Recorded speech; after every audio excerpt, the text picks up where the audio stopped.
سلامونه، وخت مو پخیر. د خبریال لیدونکو امنه عزیزی یم.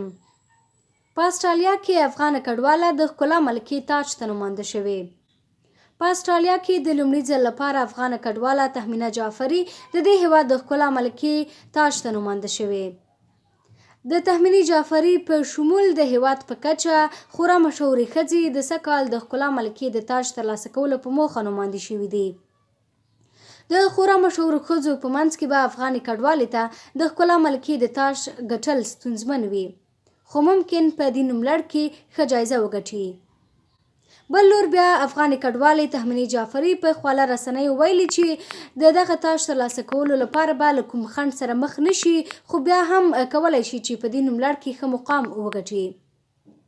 په استرالیا کې افغان کډوال بیا ډاډ ورکوي او وایي چې دوی په دې برخه کې د افغاني کډوالې تهمینې جعفري ملاتړ کوي او ډاډه دي چې نوموړي کولی شي دغه جایزه ترلاسه کړي.